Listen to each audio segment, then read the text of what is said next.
ولا غليتي وبقالك سعر بعد ما كنتي مرمية مش لاقيه اللي يعبرك، دلوقتي ما بقوش قادرين عليكي، وبعد ما بقيتي بالسعر ده لازم نعملك بطريقة محترمة. يلا بينا. مساء الفل ومساء الجمال ومساء السعادة. الأستاذة فراخ بعد ما سعرها بقى في السما، فلازم بقى ما نيجي نعملها بطريقة محترمة تليق بمقامها، مقام الحاجة فرخة، مينفعش تقلها غير كده. وبما ان احنا في موسم البرتقال فلازم بقى ندلعها. نعمل ايه؟ نعمل فراخ بالبرتقال. معانا برتقانتين حلوين، ومعانا كمان معلقه توم بودره ومعلقه بصل بودره ومعلقه فلفل ومعلقه ملح، بس مفيش اكتر من كده. يلا نشوف هنعمل ايه بالبرتقانتين دول. مع الحاجه فرخه.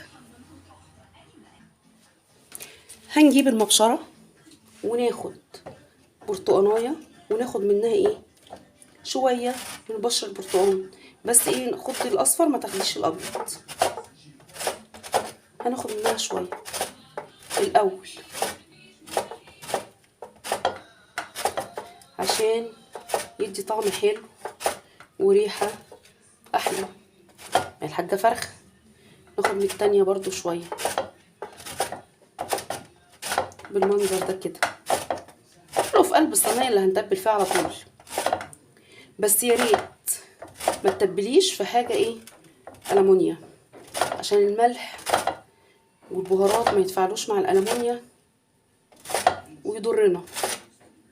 حتى لو ما عندكيش بايركس تبلي في اي حاجه بره، وساعه ما هتيجي تسوي تحطي في الصينيه على طول. انا كده اخدت شويه من بشر البرتقال اهو، ماشي. وتعالوا هنعمل ايه كمان بقى. هنقلب دول كده في بعض وناخد الاستاذ برتقال.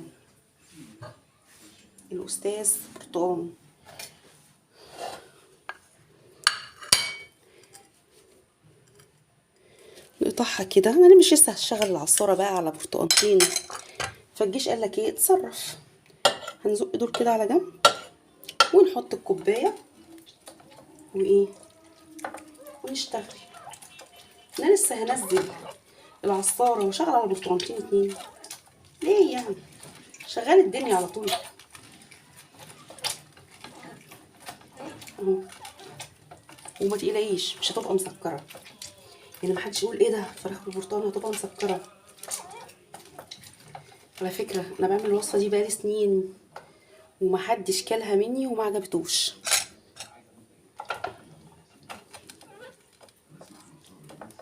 ايه دي.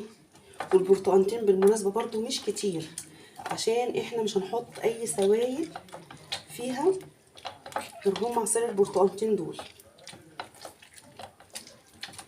ولما تيجي تعملي الوصفه دي يفضل تعمليها من قبلها بيوم زي ما انا عاملاها كده. انا بتبلها بالليل اهو وايه وهستخدمها بكره ان شاء الله. طبعا ايدي بقت كلها عصير برتقال، ومش مشكله احنا هنمسك الفرخه دلوقتي ندلعها ايه عشان نبسطها. عصير برتقالتين كده، وبتزودي بقى كمان ايه كميه عصير البرتقال على قد الفراخ اللي هتعمليها. يعني انت لو عامله فراخ اكتر من كده هتزودي عصير البرتقال.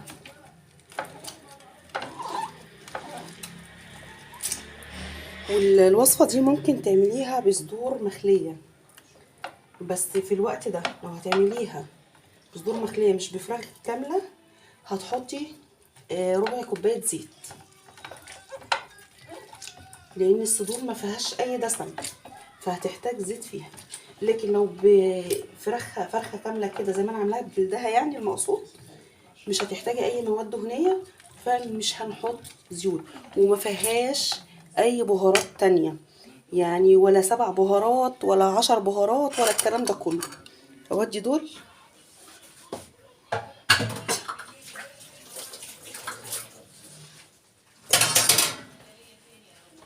وكده تمام. نقلب بقى ايه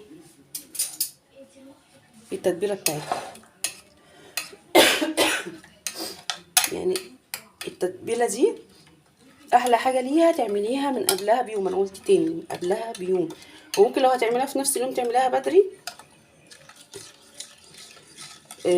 وهتشرب من التتبيله وكل حاجه، بس لما بتبات فيها بتبقى احلى. وزي ما قلت البرتقال مش هيسكرها، دي اساسا السوائل اللي هتستوي فيها. نقلبها بقى كويس ونحط الاستاذه فراخ في قلبها. بعد ما حطيتها كده في قلب الصينيه، الصينيه كانت صغيره عليها مش مشكله عادي هتستوي فيها برضو. او الصبح هنقلها بقى في صينيه ألمونيا كبيره على قدهم يعني. بس المهم ان انا ما اتبلهاش واركنها في الألمونيا. كده بنسقي الفراخ بالبرتقال كده ونقلبها فيها، وانا حطاها مقلوبه على وشها عشان يبقى معظم اللحم في قلب التتبيله بالمنظر ده. ريحه البرتقال بقى مفحفحه فيها وحكايه كده.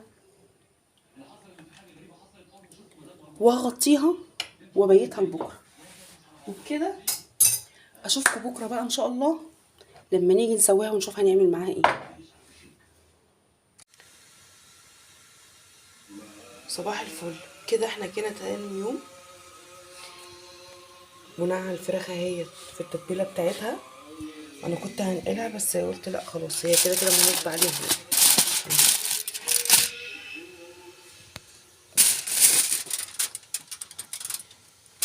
منقوعه من امبارح. هرجع بقى اغطي عليها تاني. انا مش قادره اوصف لكم ريحتها وجمالها. الفرن انا مسخناه فرن سخن. هنحطها الاول نص ساعه على نار عاليه، وبعد النص ساعه هننزل النار لنار متوسطه وهنسيبها لحد ما تستوي. وهوريها لكم قبل ما نحمرها هيبقى شكلها ايه وهنحمرها ازاي. تعالوا كده بعد ما انا بقى حطيت الفراخ زي ما قلت لكم، حطيتها الاول نص ساعه على نار عاليه، وبعدين نص ساعه تاني على نار اقل من المتوسط كده بشويه. تعالوا نشوفها قبل ما نبتدي نعمل الرز. بسم الله الرحمن الرحيم. بصوا يعني تتحدث عن نفسها، مش محتاجه اي كلام. هي كده انا مش حاطه لها اي ميه، ده من البرتقال اللي فيها والسوائل اللي نزلت من الفرخه. هرجع احطها تاني، هسيبها شويه على ما نجهز الرز وبعدين عشان نحمرها. هي بالمنظر ده كده.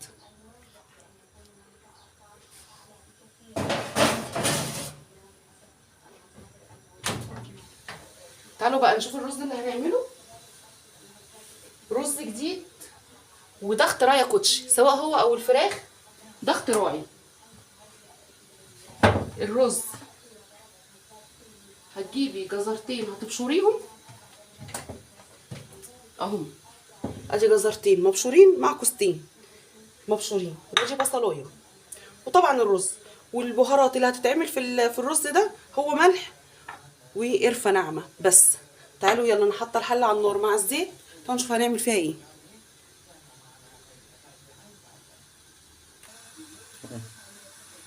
كده اهو بعد ما الزيت سخن هننزل عليه بالبصل. احنا مش هيتحمر، احنا بس هنطلع ريحته مش اكتر. يا شطار.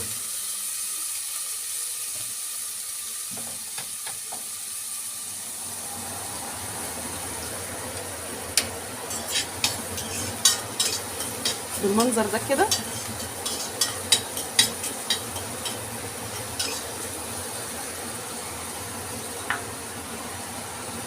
خلاص البصل كده طلع ريحته، هننزل بالجزر والكوسه. اهدي بقى الاكله اللي تعرفي تاكلي عيالك فيهم الحاجات اللي ما بيحبوهاش وهم مش واخدين بالهم انك انتي بتحطي الحاجه مبشوره. شوحهم كده. وهنا بقى هنحط ايه؟ القرفه. معلقه قرفه كده محترمه على قد كميه الرز برضو اللي هتتحط. هو الرز ده بيطلع ايه؟ مدي على سنه بني من لون القرفه. انت بتحط بقى الحاجات اللي عيالهم مش هيحبوها بس فيها فوائد غذائيه، صح كده؟ بالظبط. عشان يعني زي احنا عندنا جمال ما بيحبش الكوسه اصلا، مش بس هتحطها بيعشق الرز دوت، فانا كده اكلته الكوسه من غير ما ياخد باله. عشان فيها فوائد غذائيه لانها كانها خضار يعني. بالظبط. فانت في الاكلات الجديده ديت، او اللي انت بتعملي بتمزجي بين اكتر من حاجه في حاجه واحده، بيحبوها وياكلوها، وهم مش واخدين بالهم ان دي اصلا الخضار اللي هم ما بيحبوش ياكلوه.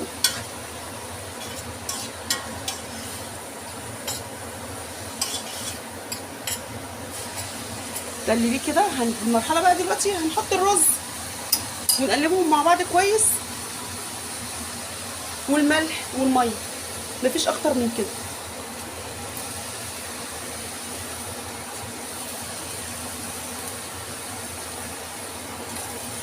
وده رز مصري مش رز بسمتي، يعني عشان ايه ما تكلكعيش على نفسك.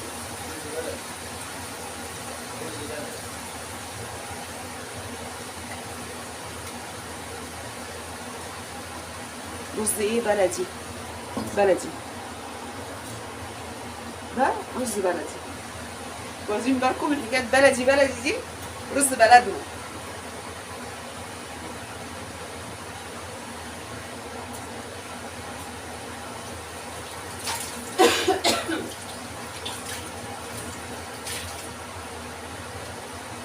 رز بلدنا.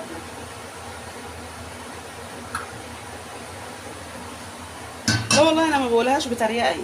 ده الرز ده من بلدنا بالفعل، يعني احنا ما بنشتروش، من بلدنا. حط الملح،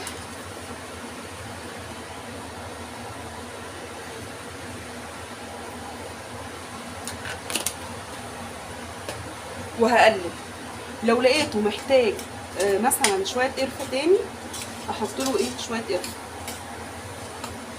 مش محتاج خالص. وخلي بالك بقى هنا في المرحله دي، عشان الخضار بيبقى مثلا بينزل ميه، وانت هتحطي الميه فبتقللي كميه الميه اللي بتحطيها في المعتاد، عشان خاطر ايه؟ الرز ما يتعجنش. احط سنه قرفه كمان.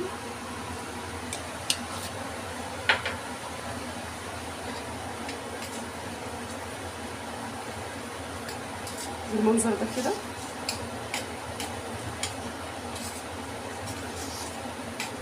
اهو. شوحي الرز كويس.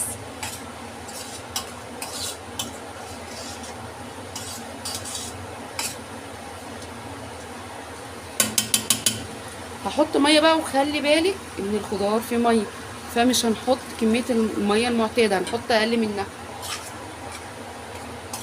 عشان الرز ما يتعجنش.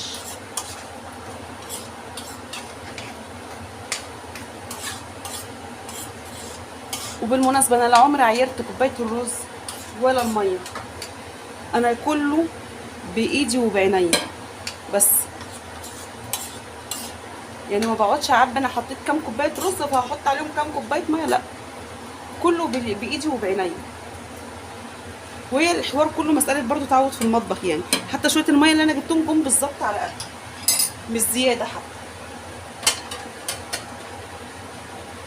كده بقى هغطي عليه، واول ما يبتدي يتشرب هوطي عليه، عشان زي ما قلت قبل كده اي حاجه فيها بصل او طماطم مش سهل ان هي تلسع بسرعه. وهروح ابص على صينيه الفراخ في الفرن ونشوفها وصلت لحد فين.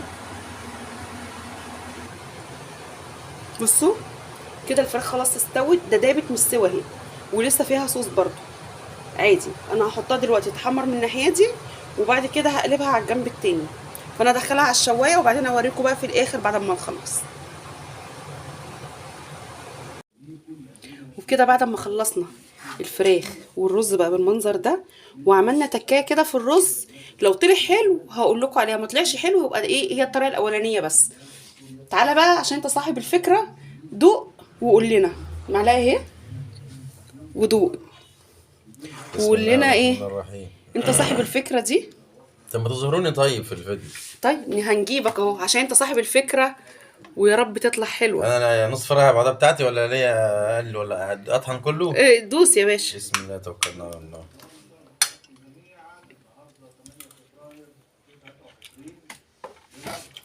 مم. مش قلت لك فكرتي حلوه؟ متأكد ولا مجاملة؟ طب وريني وشك كده عشان اعرف. الله الله الله. عارفين ايه هي الفكرة اللي اقترحها وقال لي ما انت مش بتقولي الاكل تجارب؟ ان انا اخد شوية الصوص الزيادة اللي في الفراخ واحطهم على الرز. تمام، 100 100. كلكم جربوها يا جماعه وادعوا لي. يعني الصوص انا اللي كده هيزيد بدوق، لسه عندك، هتغدى بقى بالليل ان شاء الله، ده بس دوقان. يعني هو بيدوق ولسه هيتغدى. يبقى كده احنا خدنا الصوص الزايد بتاع الفراخ وحطيناه على ايه؟ على الرز. ماشي، واشوفكم في فيديو جديد، وما تنسوش اللايك والشير، ومع السلامة.